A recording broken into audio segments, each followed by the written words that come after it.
Welcome to the ultimate Tolkien tournament. This is Middle-earth Madness.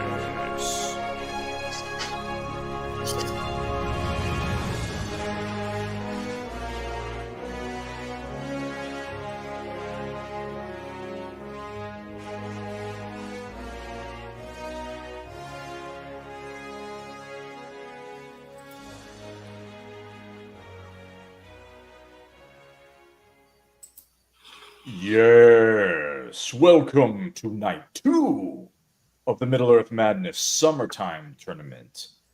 We're calling it Rome, which is an acronym for Races of Middle-earth. I am the Madness Maestro. I'm joined by Engine Chief.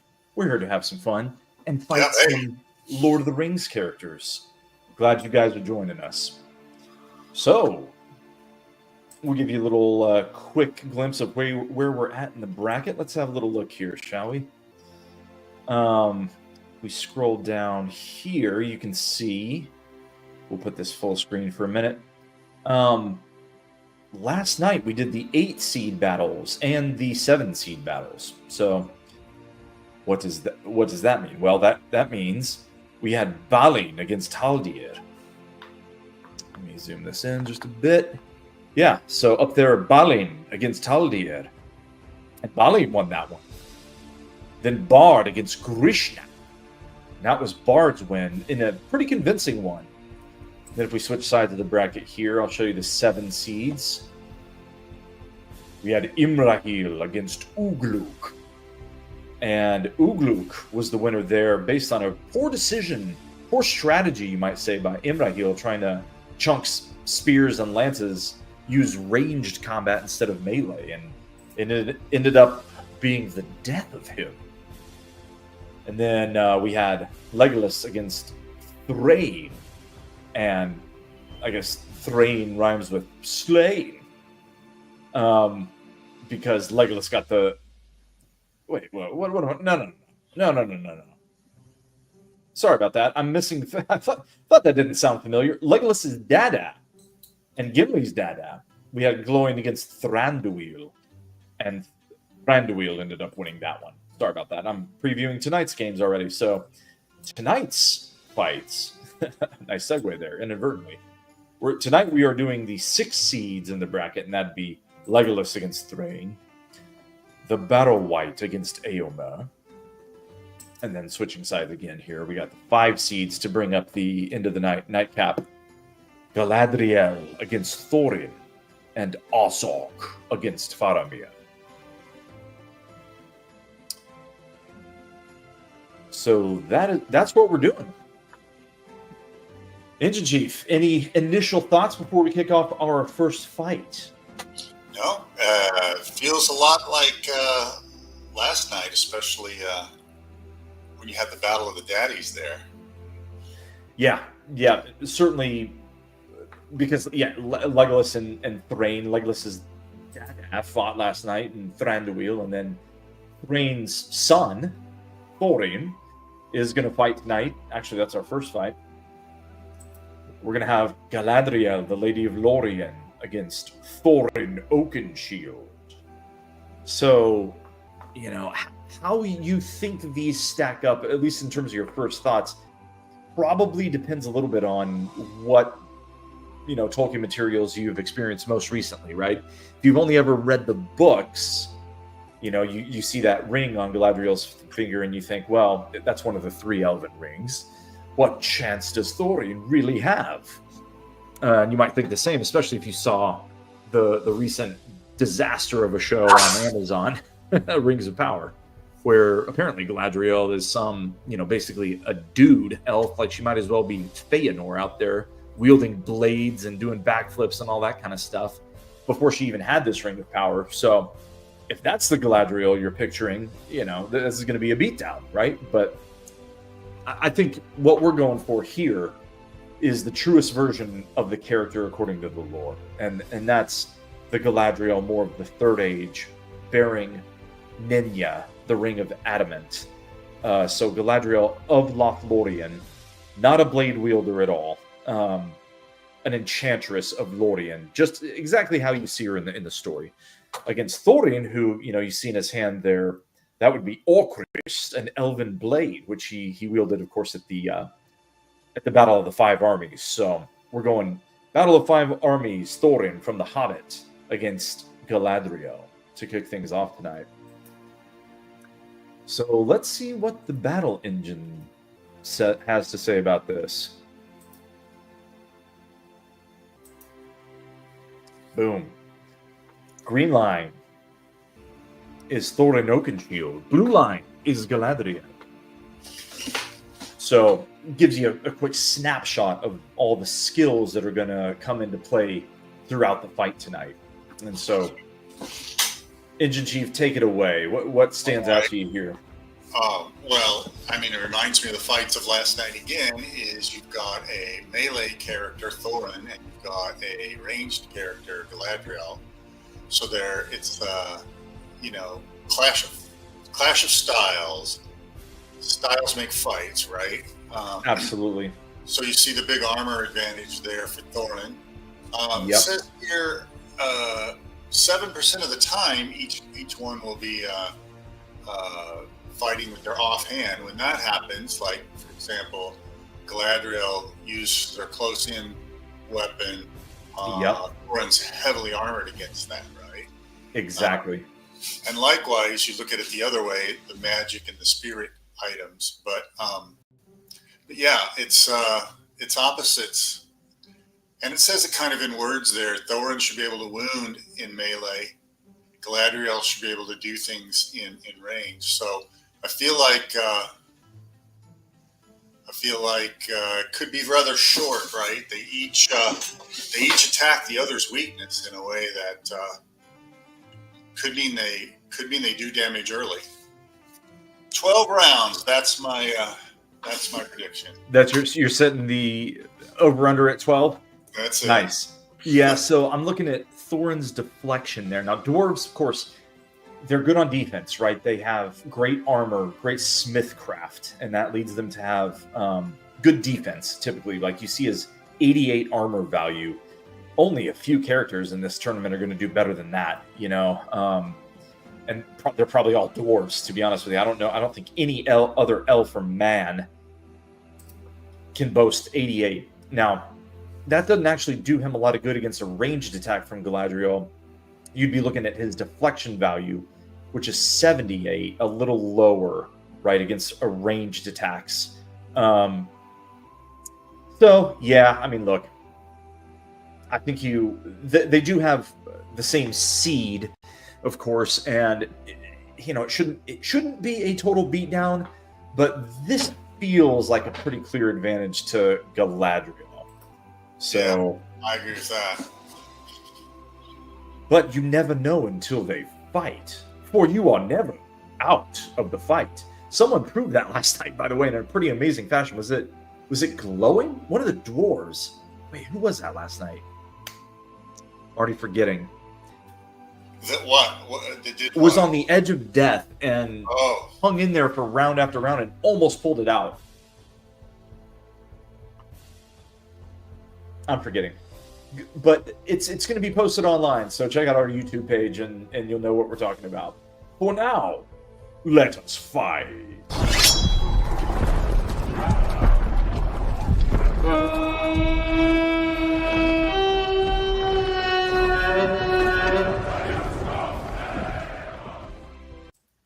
In our first fight of the second night of the Races of Middle-earth tournament, we have Thorin against Galadriel. I'll prove it by sharing the screen with you so you can actually see. What a concept. Yeah. Wait for it. Come on. Oh, man. The suspense is building. Sorry, guys. Technical difficulties. Let's go first attack to our ranged character, that being Galadriel. And they're off. Galadriel attacks first with the Elven Ring Ninja. Hits! Does not penetrate. Back comes Thorin with Orcrist. Can't engage. Galadriel attacks, misses. Thorin misses. Galadriel misses. Through 6 rounds, no blood has been drawn yet. There's the first slight wound for Galadriel using the ring. Back comes Thorin Oakenshield. He engages, cannot hit. Galadriel attacks, engages, can't hit. Back, they're dancing through 12 rounds. Uh-oh, my prediction didn't work.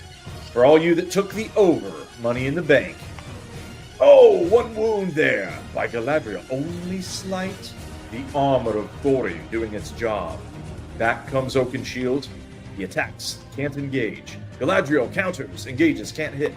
Thorin attacks, nothing. Galadriel, a hit and a wound! Huge! A blast of magic from the Elven Ring. Grievously wounds Oakenshield.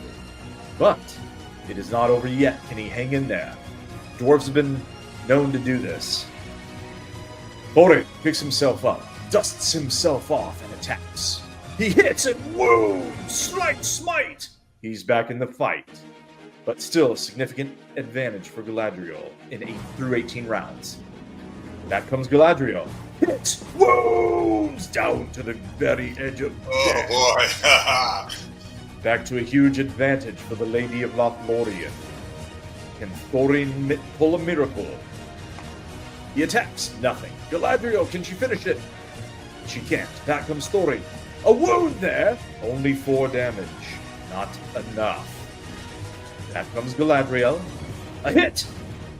No damage. The dwarvish armor again coming in clutch. Back comes Thorin. Can't do anything. Can Galadriel finish it? She engages. Can't wound. Back comes Thorin. Nothing. Galadriel, a hit and a wound. Is it enough? Slain! And in 27 rounds, Galadriel wins. I told you it'd be over in 12 rounds. There you go.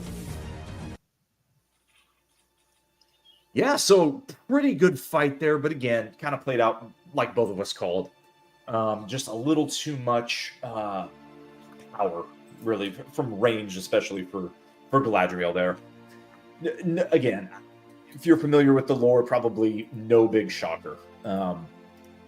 Good little bout nonetheless to kick things off tonight. So, if we take a look at the bracket here, back to the bracket. What do we got?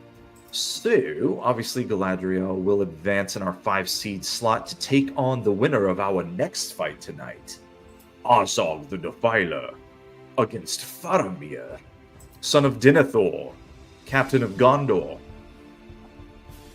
So we pull up the character cards in this one. Let's look at Azog. Error, loading competitor data. Oh no. What about Faramir? Oh, something's going on with the website. We're gonna refresh that off screen here for a minute. Meanwhile, any initial thoughts from your understanding of these two characters, Engine Chief, while I do background work? Try to get stuff working again. Well, obviously, in the that's Faramir, right? Yeah, Faramir against Azog. Yeah, we've seen simulators like the Civ 2 simulator, where Faramir is the toughest guy in the entire thing. That's a great version of his character, by the way. So cool, like a paratrooper, special ops, right? Because he's so close to invisible with his cloaks and stuff that he goes around and really he attacks people. They can't attack him back because he's hiding behind a waterfall or something like that. Exactly, yeah. Black Ops Faramir. But in this, he doesn't seem to be all that special.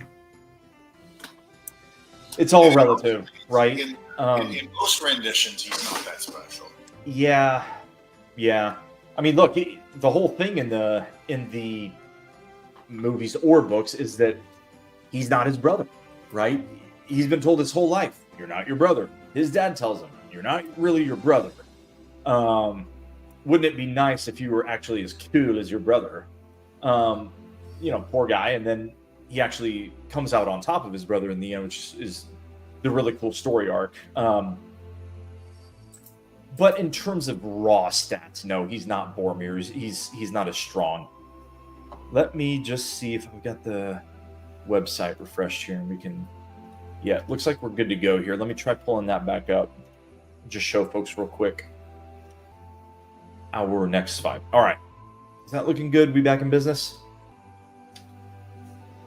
Take my mug off there real fast to give you the best picture.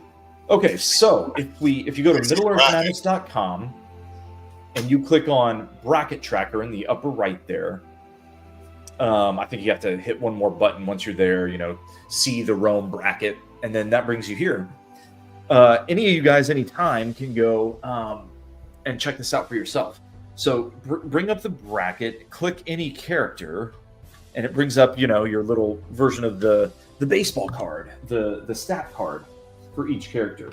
So in the case of Galadriel, well, we just fought that one. So let's start again with Azog. So yeah, just gives you a little snapshot. Who is Azog? If you're unfamiliar, he's kind of a background character in the lore, in the books. He's much more prominent in the Peter Jackson Hobbit movie, right? As the pale orc. Of course, he fuzzies the timelines in that one. So Bolg and Azog existed at the same time and fought together in the Battle of the Five Armies, which is hogwash, right? But in the books, this Azog was the orc captain who led the two joined forces of the orcs from Gundabad, like the northern army, and then the Moria orcs who were infesting Khazad-dûm against the dwarves. And this is the guy who slew Thorin's grandfather, Thror, beheaded him, and basically caused the dwarves to go berserk. But yeah, anyway, if you see. That's obviously the long description. The short description is Chieftain of Moria, Third Age. There you go. Nice and pithy. His record in the regular season, as we call it, and what earned him his 5 seed is he went 16-15, got some key victories here. He slew Elendil, the 1 seed man. He slew Khamul, the Nazgul, 1 seed evil creature, as well as Aragorn and Círdan. 2/3 seeds there. He also lost to Grishnak, a weak character there, to Ugluk, to Imrahil, and to Eomer. Probably at least 3 out of those 4 he should have won. He's got great ferocity. He's got great agility.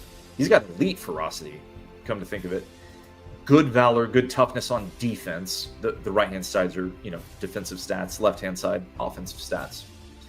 So how does that stack up against our boy Faramir? Well, 15-16, so 1 more loss than the orc, but equally impressive wins, you could argue. I mean, he slew a 1 seed himself, Glorfindel, slew Dane, slew the Olog High and the Watcher in the Water. But, equally sort of unimpressive key losses. So these are kind of typical 5 seed type characters in a 1-8 seed spread, right? You're around 500 in record, and you're about a little more than half the characters are better than you, and the small half, if you will, are worse than you. So let us see, having said all that, what the battle engine tells us. And this course is algorithm, AI doing the talking, if you will. Let me show you the right screen here. Wait for it. There we go. All right, so engine chief, what is the computer in the AI telling you here? Well, I mean, look how similar they are. You look at the blue line and the green line.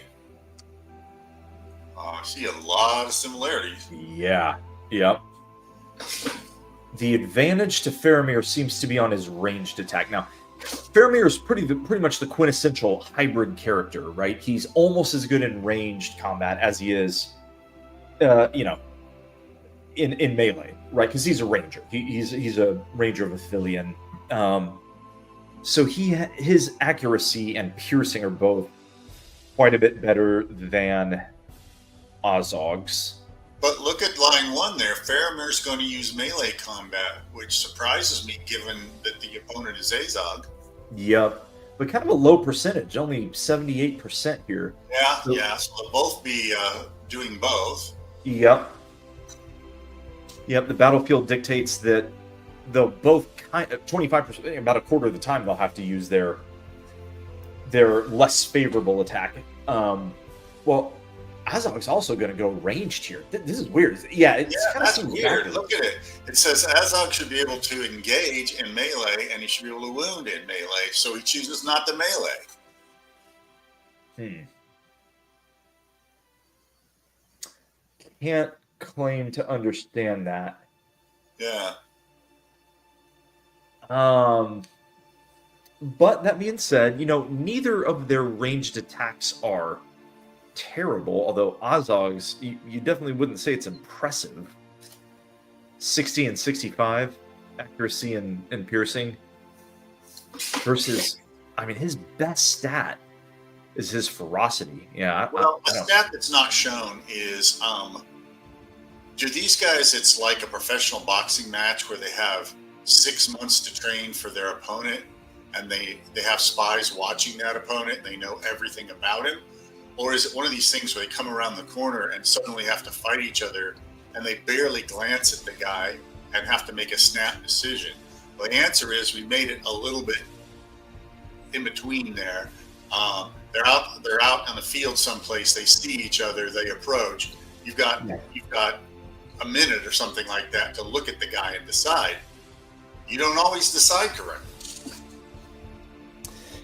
Yep, exactly. So he's gonna roll with the poison darts here as a preferred option, but again, quarter of the time they'll switch weapons here, and we're gonna find out what happens right now. Guys, drop it in the comments who you got in these fights tonight, and let us know what you think. Okay, but for now, fight 2. Let us fight.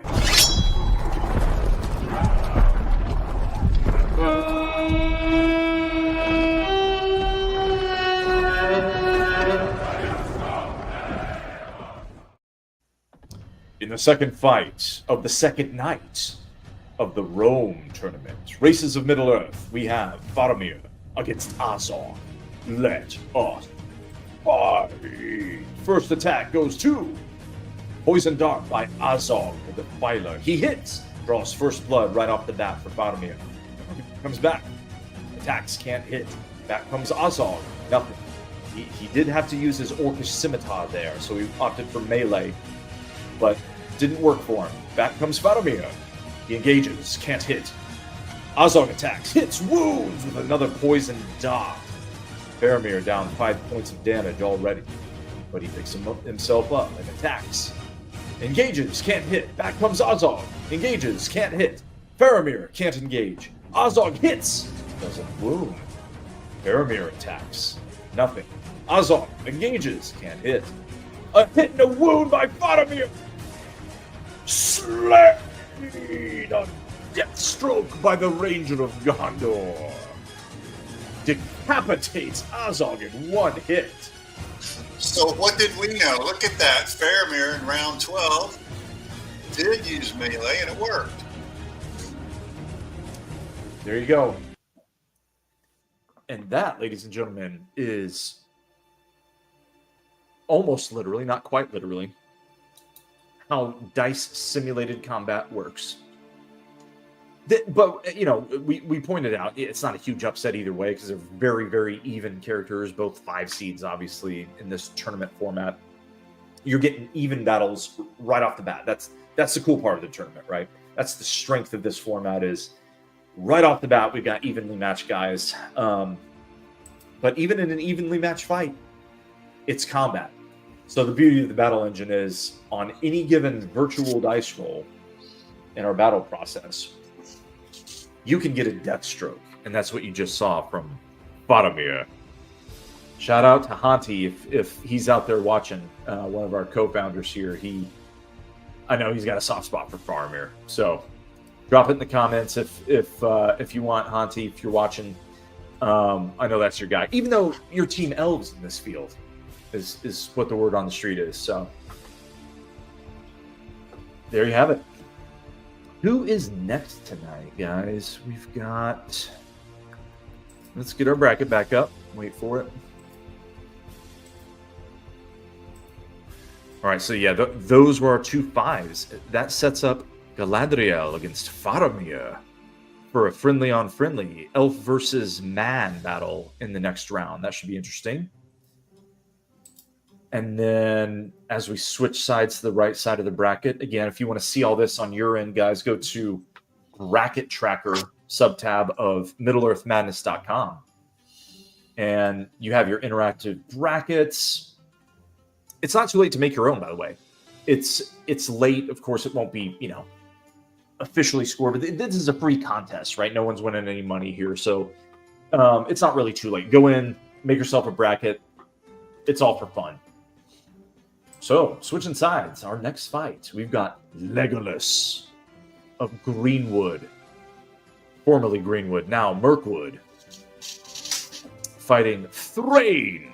That would be Thorin Oakenshield's dada. So how do these two stack up? What are we looking at here? Legolas, 16 and 15, similar record to most of our 5 and 6 seeds here. Key victories Durin. That would be a 1 seed dwarf that he slew in the regular season there. Also Elrond, Hirdan, some friendly fire elf on elf damage right there. And Dane, so some good wins, but he lost to Imrahil, Eomer, Balin, and Azog. So as you might expect, what are Legolas's main strengths? Well, it's going to be his bow and arrow, right? If you see on the offensive stat category there towards the bottom, his accuracy is 90. So that might actually be the best ranged accuracy in this whole field. And his piercing is not bad at 80. So he's going to get his fair share of arrows off. The question is, what kind of damage do they do against dwarven armor? Right, so Thrain is, I feel like he's one of the less well-known characters in this field, so might be worth doing a quick lore door, if you guys will indulge me here for a second. Who is Thrain? Well, first of all, he's a new character in our field too. So this is the first time he'll be fighting here in Middle-earth Madness, and he's Thorin Oakenshield's dad. He was in line to be the king under the mountain at the kingdom of Erebor, under the Lonely Mountain. But then the whole Smaug thing happened. So Dragon shows up, evicts forcefully all the dwarves of Erebor. Thror was still the king under the mountain at the time, but he was old, and Thrain was next in line anyway. So they leave. They have to live off the land down in Dunland area through the Gap of Rohan. And so we're talking, dwarves in poverty. But they do still have some key heirlooms, one of which is the last dwarven ring of power, one of the 7 rings for the dwarves, born by Thrain. So Thrain has a ring of power, and if you look at the stats here, that's why he actually has much higher magic and spirit values than other dwarves here. So keep an eye on that. 65 magic, 82 spirit. That works in conjunction with other stats in our battle flow here to enhance attacks and enhance his defense. So other key stats for Thrain here: 84 valor, 84 toughness, 82 armor, 82 spirit. This guy's a tank on defense, 82 deflection. So he's going to have, of course, no dwarves are particularly elusive. They don't dodge as much as they just absorb attacks. They're dwarves. They're rock hard, they're armored, and they're small, right? So they're tanks. And that's their fighting style. But on offense, not a lot jumping out at you right away, right? Striking 74, ferocity only 70. His best stat on offense is his ferocity. But even as dwarves go, he's not particularly ferocious. And that, again, is in keeping with the lore, right? So cool story here, on Thrain, just to finish up. He ends up fighting in the huge war of orcs and dwarves to try to liberate Moria. They of course know that they can't liberate Erebor, their home, with the bloody dragon inside there. They got no chance, right? So they try instead to go take Moria back. They almost do, actually. The Balrog, for all we know, doesn't wake up during that particular conflict. But all the orcs of Gundabad and pretty much the whole Misty Mountains unify against the dwarves, and they duke it out, near the gates of Moria. Thrain's dad is decapitated by Azog. Thorin and Thrain are enraged. Dane actually gets revenge right then and there. Dane Ironfoot, who's also fighting in this tournament, gets revenge, slays Azog. Azog does not make it out of that fight like he does in the movie.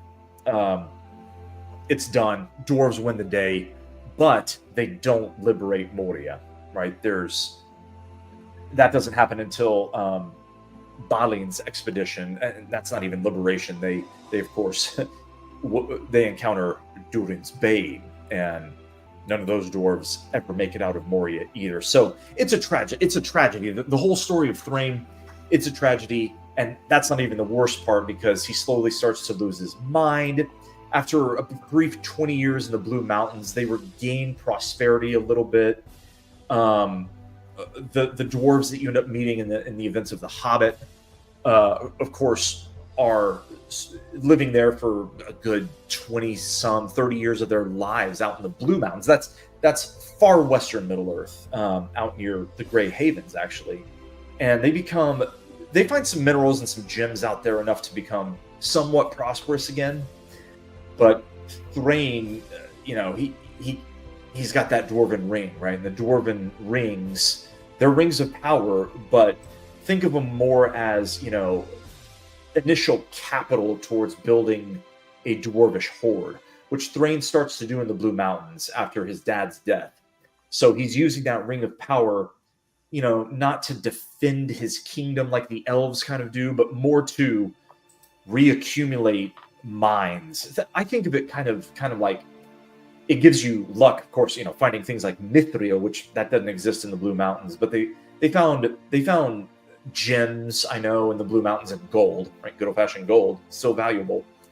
And he starts to reclaim prosperity. It's not good enough for Thrain. He has to go and try his own liberation attempt at Erebor. Of course, he never even makes it to the Lonely Mountain. He's kidnapped in Mirkwood by the spies of Sauron and brought to Dol Guldur, where Sauron removes the ring from his finger, but doesn't kill him. He tortures Thrain, finds out what he knows, and then takes the last of the 7 rings. He being Sauron, had already reclaimed the other 6. So then he has all 7 dwarven rings, along with the 9 from men. And then Gandalf ends up finding Thrain when Gandalf goes to Dol Guldur to see if it's really the necromancer that's been doing all the evil things down there. And that's when Thrain gives the key and the map of the Lonely Mountain to Gandalf. And Gandalf, of course, later gives it to Thorin. So all a sad story, but worth going to Mordor, I think, for Thrain, because he's kind of one of the lesser known characters in this field. So thoughts on any of that, Engine Chief, while I pulled this next fight up in the battle engine? Well, we've seen dwarfs.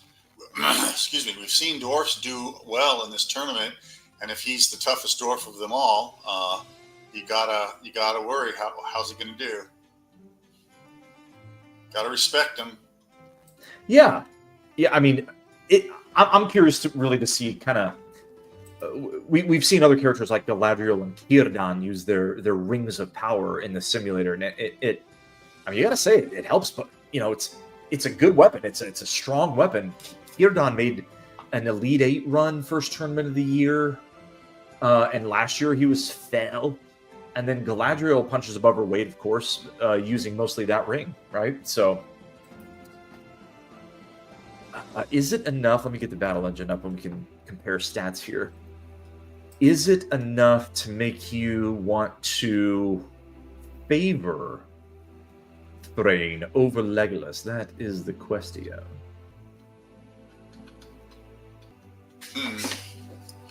Well, it's pretty close. That's why they're similar seeds, but it's your classic melee against ranged. Yeah. With Dwarven armor, right? And Dwarven defense in this case by Thrain. Yeah. Yeah, that armor and deflection. They're both attacking the other guy's weakness, so the battle shouldn't last forever. I'm going to go with 15 rounds this time. I was wrong before, but here we go. 15 rounds. Okay. Over under of 15. You guys drop it in the comments if you're taking the over or under here. Oh man, I got to be Switzerland, but I'll just say I'm curious to see how Thrain, his particular skill set. It's my bias showing through because he's a new character and we haven't seen him fight yet, so it'll be interesting. Let's find out, shall we? Let them fight.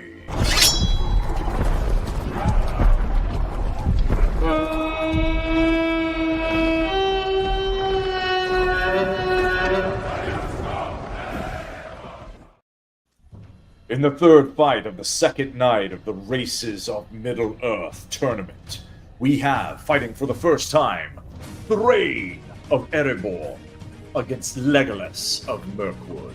Let us fight. First attack. Legolas with the Galadriel bow. He hits, but does no damage through the dwarven armor of Thrain. Thrain comes back, attacks. Can't engage the wily wood elf.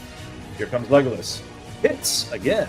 The aim is impeccable, but the piercing not good enough yet. Thrain a hit and a wound. Heavily hewn with his backup weapon, the hatchet toss. When in a pinch, toss an axe or toss a dwarf. Back comes Legolas. Oh, an arrow draws blood, but only 5 damage with the dwarven armor. Back comes Thrain. He can't engage. Back comes Legolas. A hit. No damage. Thrain attacks. Can't engage. Pattern emerging here. He can rarely engage because of Legolas's elusiveness here. And, dwarves don't have really the agility to be good at engaging highly elusive characters. So maybe Thrain ends up needing... Actually, he didn't engage him the time he did hit him. It was a ranged attack. So... he was too close for missiles, man. He switched to guns, and he drew 70 damage. So, interesting to see how they're strategizing here, because Legolas, again, he's dancing around. He's highly elusive. Back to the fight. Legolas shoots. Misses. Thrain engages, can't hit. Legolas hits again. Tink! Off the armor. Back and forth they go through 14, 15 rounds. A hit again by Legolas. With the Galadriel bow, cannot penetrate the armor. Thrain another chance. An attack! A hit! A wound! Is it enough? Slay! I told you we'd go 15 rounds. Right on the mark, Engine Chief. And Thrain slays Legolas. There you go. Wow. Very interesting fight, kind of unpredictable there with the hatchet toss being his most effective blow. But again, he used the sword of Erebor in the end, and heavily hewn for the win. Man. Pretty much a beatdown by the dwarf. Did we make him too strong? I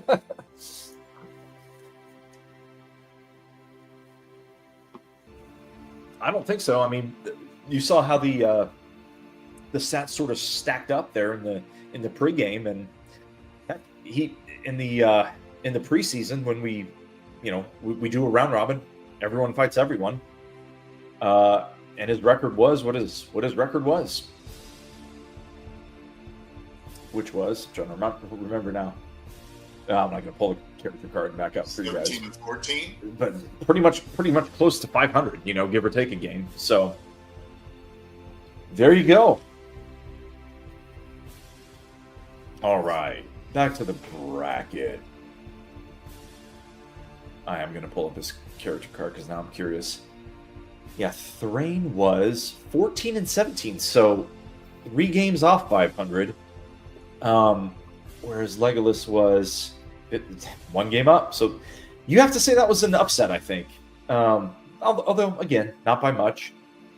Thrain there with that Dwarven ring. I'll go ahead and say it. If you guys want to pick a little sleeper run, I would not be surprised. Although our next fight could prove interesting, and because the winner of this next fight is going to be who Thrain gets in the next round, right? That'll either be the Barrow White, the undead spirit of the Barrow Downs, descended of old from the Númenóreans that settled up in Arnor and did battle with the Witch King in the early Third Age.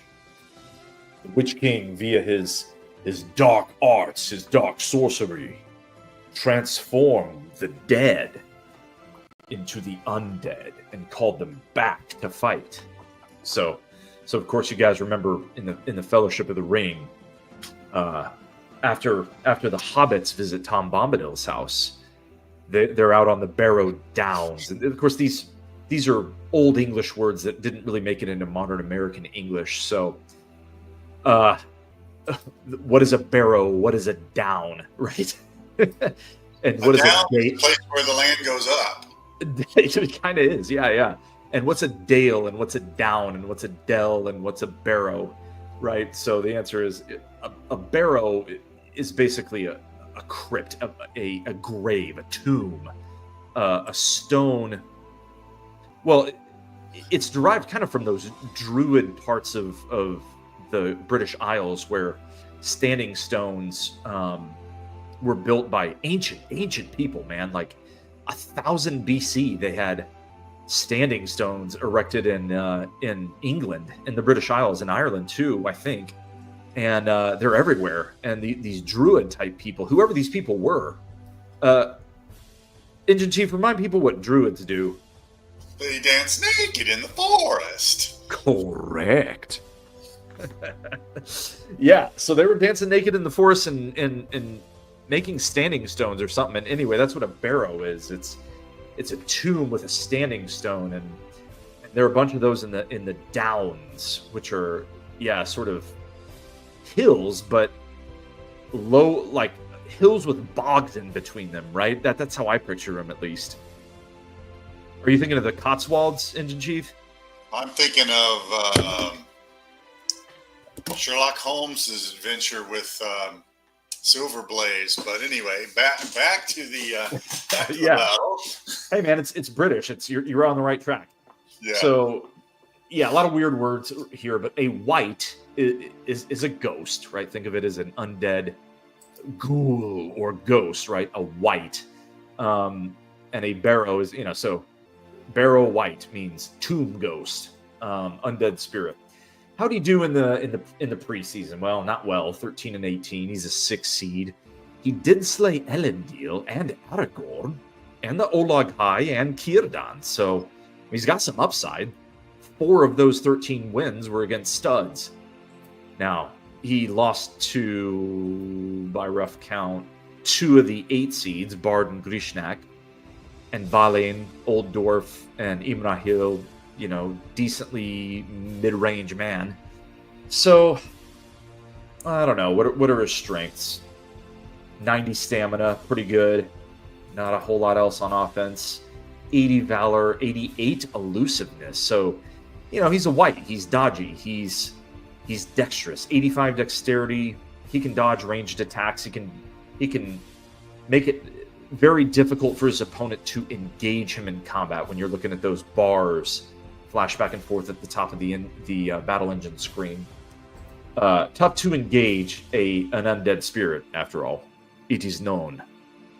Now he's fighting Éomer, Captain of Rohan, renegade rider, right? So what to say about Aemir other than pretty much one of the most badass characters in the Lord of the Rings. That being said, though, as we said last night, these riders are not fighting on their horses, so we have to power them down a little bit, relatively speaking. So don't think of Aemir, on a giant Clydesdale, a charger of Rohan, fighting on horseback where he would be pretty much unstoppable. You have to think of him, fighting unhorsed with mediocre, non-magical Viking weapons, right? Axes and swords and wooden shields, not great armor, right? So what's that come out to? Well, 85 ferocity, decent stamina, decent agility, decent striking, nothing elite, no magic at all to enhance his attacks, and a decent, piercing. If he has to throw his spear, 68's fine for piercing, but 52, he's not going to hit his target half the time.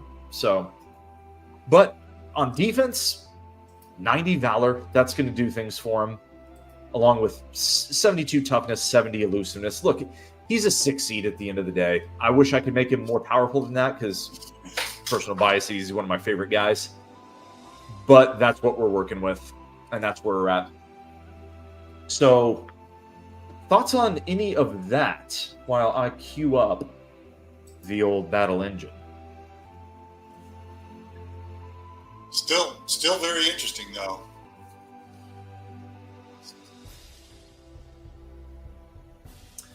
Yeah, definitely. I mean, lore-wise, right? You would never typically picture these two characters fighting, and then even if you try to, which is, by the way, spoiler alert, that's the point of this game. We encourage you to imagine these characters. Yeah, we give you a picture here to start you with, but imagine these characters how you imagine them fighting, right? That's the whole thing. So it's more of a D&D style lo-fi experience. In my mind, Aemir, if I can find him in the battle engine to get him to fight here. Behind the scenes, lots of mouse clicks required. Okay, got him ready. Yeah, Aemir. There's complications here that we're sort of glossing over, right? We won't belabor it too much, but an undead spirit, how does it even fight? Well, you got to go from that one scene that we have to work with in the Fellowship of the Ring, which is the hobbits are sort of entranced and put to sleep by this malicious spirit of the dead that comes out and, fog encloses them and they're drawn down into the bowels of the earth, into the tomb, and positioned with their weapons across their chest and their arms crossed as if they're already dead. And then the spirit is lurking over them, just like you see in that picture there, about to quite literally drain the life out of them with power, with magic, with sorcery. Whereas, Aemir is going to be like, all right, power, sorcery, all that goes out the window when I punch you in the face. All right. So you couldn't have two more different styles, but hopefully that's part of the fun here. I think it's pretty even. Let's find out. All right, let's get this battle engine started. One last look here, Engine Chief, based on this data. What say you? Looks pretty even. Yep. Looks like, okay, so the Barrow White's going to hang out using ranged combat the majority of the time. Just to show you guys here, his Death Fog is what I just described from the books, right? His ranged attack. Whereas Aemir wants to punch dudes in the face. He's not actually going to do that with his fists, though. That would be his ancestor Helm Hammerhand. He's going to actually use his sword Guthwine. Battlefield conditions will make it such that they'll get to use their preferred weapons about 84% of the time here. The robot prognosticators there really have a lot of reasons to favor the Barrel White. Yeah, disappointing, but they're probably right. They're probably right. Yeah. Aomer, by the way, incidentally, speaking of dead things, had no desire whatsoever to enter the halls of the dead up there in Dunharrow, right? The Rohirrim, the people, the descendants of Eir, right? The Eirlingas, they had no interest in going in the paths of the dead. No interest at all in tangling with the undead. None of them would ever enter there, right? They left that to Aragorn and the half elves and the Grey Company, right? Who were rangers, and all these folks with elvish blood were actually willing to do that. So, if it's true to the lore, maybe the Barrow Wight proves too much for the Man of Rohan. But only one way to find out. Let us fight!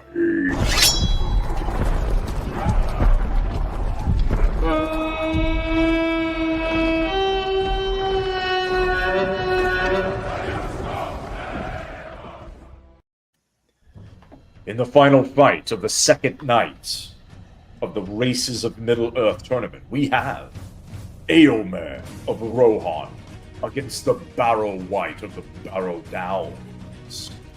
Interesting one here as the nightcap. So, let us fight. First attack to the Barrow Wight with his Death Fog. Hits but does not do any damage. Back comes Eomer. Attacks with Guthwine, his blade. Can't engage. A hit by the Barrow Wight. Smite. Blood drowned by the Phantom. An Eomer counter. He engages. Can't hit. Back comes the Barrow Wight. Can't hit. Eomer can't hit. And they're dancing through 7 rounds. There's a hit by the Barrow Wight. Only slight. 3 damage. Eomer needs to get in the fight now. What can he do? He decides to throw his spear, but he misses, and back comes the Barrow Wight. A hit! No damage. Attacks. Can't even engage. The Barrow Wight's awfully elusive, man. You can see that already paying dividends. See how elusive he is, yeah. Yep. And Eomer only average on engagement with his agility, so advantage to the Barrow Wight. Barrow Wight attacks. A hit and a wound! More blood drowned by the undead spirit. Okay, Eomer is going to have to do some damage here. Can he land a proverbial punch in the face? He engages, can't hit. The Barrow Wight counters. Engages, can't hit. Eomer, back in the fight. Back and forth they go through 15 rounds. Another hit by the Barrow Wight. No damage. Back comes Eomer. He's not able to even engage this guy half the time, let alone land any hits. Another hit by the Barrow Wight. No damage. Eomer's got to do something now or never. He can't even engage. Back comes the Barrow Wight countering. He engages, can't hit. Eomer attacks, nothing. The Barrow Wight, a hit, no damage. Eomer now or never. Can't even engage. The Barrow Wight, another wound, but only slight. Eomer's hanging in there, man, but he's going to need a death stroke or a heavily hewn, or this is over. He's swinging his sword at nothing in the dark. That's exactly what he's doing, and it's not working. He maybe tapped a little rib, or maybe even just a, what do you call those? A metatarsal, perhaps? No. All right, back comes the Barrow Wight. Engages, can't hit. Oh, another wound by the Barrow Wight. The 27th. Only slight. Eomer's hanging in. You are never out of the fight. Unless, of course, you are slain. Engage, can't hit. Back comes the Wight. Hits, no damage. Eomer, a hit, no damage. The Barrow Wight attacks. A hit and a wound isn't enough. Slay. And the Barrow Wight scores a beatdown of the Man of Rohan and ends him.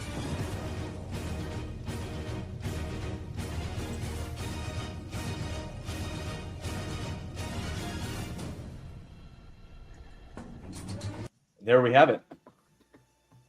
So good night of fights, except maybe that last one. One of my favorite characters bites the dust. Let's see how the night shook out sort of overall here. Back to the bracket. So the fight we just saw Score 1 for evil. There you go, Engine Chief. Point for you. Baby. The earlier fight we had Thrain taking down Legolas. Score 1 for the dwarves. That'd be Chucky's bracket. Earliest in the night we had Galadriel annihilate Thorin. Maybe not annihilate, but defeat Thorin. Score 1 for the elves in that one. Did we get a completely balanced one again? We did, didn't we? Wait, did Faramir beat Azog? No. No, we had to. Okay. Wait, are you sure? No. How quickly they forget? I had to take a phone call, so I might be wrong.